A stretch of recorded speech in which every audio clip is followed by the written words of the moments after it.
आज संसद के शीतकालीन सत्र के दौरान राज्यसभा में केंद्रीय गृह राज्य मंत्री अजय कुमार मिश्रा पारंपरिक गोरखाली ढाका टोपी पहने नजर आए। गैर गोरखा व्यक्ति होने के नाते उनका संसद में पारंपरिक गोरखाली टोपी पहनते देखना अचरज भरा रहा। आपको बता दें कि उत्तर प्रदेश के लखीमपुर खीरी से भारतीय जनता पार्टी के सांसद और वर्तमान में केंद्रीय गृह राज्य मंत्री अजय कुमार मिश्रा का संसदीय क्षेत्र भी नेपाल से जुड़ा हुआ है। संभवतः इसी कारण वह ढाका टोपी पहनते हुए नजर आते हैं। वही आज राज्यसभा में सरकार की तरफ से सांसदों द्वारा पूछे गए प्रश्नों के उत्तर उन्होंने ढाका टोपी पहनकर ही दिया। आइए देखते हैं किस अंदाज में आज राज्यसभा में केंद्रीय मंत्री अजय कुमार मिश्रा ने गोरखाली ढाका टोपी पहनकर उत्तर दिया। 26 नवंबर को संविधान दिवस पर महामहिम राष्ट्रपति जी ने सवाल उठाया था कि देश अगर विकास की तरफ जा रहा है तो ज्यादा जेलें बनाने की जरूरत क्यों आन पड़ी। 2019 का जो आंकड़ा है एनसीआरबी का नया आंकड़ा गृह मंत्रालय ने उपलब्ध नहीं कराया, 1031 कैदी हैं जो सजा पूरी कर चुके हैं लेकिन जुर्माने की रकम ना अदा कर पाने की वजह से जेलों के अंदर हैं। यह 2019 का आंकड़ा है। महोदय बहुत गंभीर आपने सवाल, बहुत गंभीर प्रश्न है। माननीय मंत्री जी ने कहा कि it's a matter of state.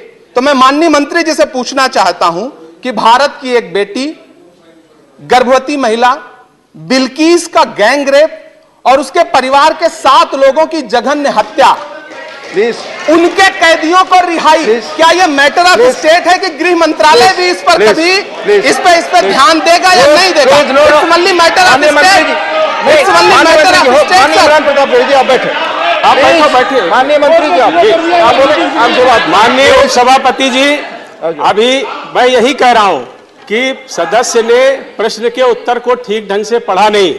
उसमें यह लिखा है कि एनसीआरबी जो स्टैटिस्टिक्स इकट्ठा करती है जेल के संबंध में, उसमें जेलों की संख्या, जेलों में कैदी, जेलों में पुरुष महिला कैदी, ऐसी विशिष्ट श्रेणी कि कौन से कैदी सजा पूरी करने के बाद भी छोड़े नहीं गए, इसके कोई विशिष्ट आंकड़े एनसीआरबी कलेक्ट नहीं करता है।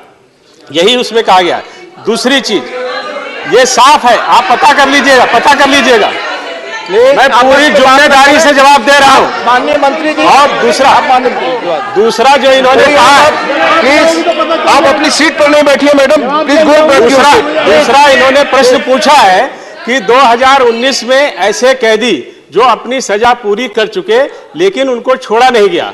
मैं आपको कहना चाहता हूं कि गृह मंत्रालय की यह जिम्मेदारी है कि वो एडवाइजरी जारी करता है। हमने जेल प्रिजन 2016 जारी किया है, जिसके माध्यम से कैदी जो सजा पूरी कर चुके हैं उनको रिहा करने की ऐसी सारी सुविधाएं हैं।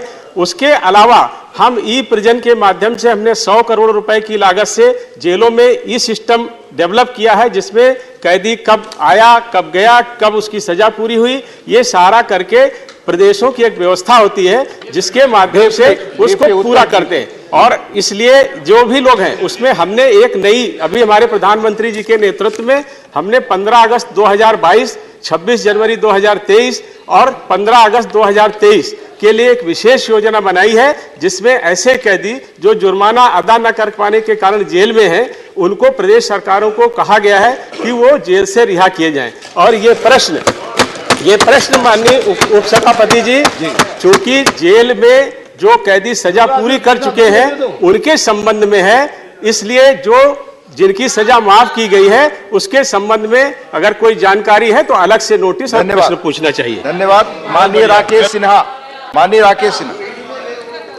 सवाल आप। उपसभापति महोदय, प्रधानमंत्री मोदी जी के आने के बाद से थर्ड जेंडर के स्वाभिमान को और सम्मान को स्थापित किया गया है। मैं आपके माध्यम से मंत्री जी से जानना चाहता हूं कि जेलों में थर्ड जेंडर के लिए क्या अलग वार्ड की व्यवस्था है? यदि नहीं है तो क्या सरकार इस बात को सुनिश्चित करेगी कि थर्ड जेंडर के लिए अलग वार्ड बनाया जाए?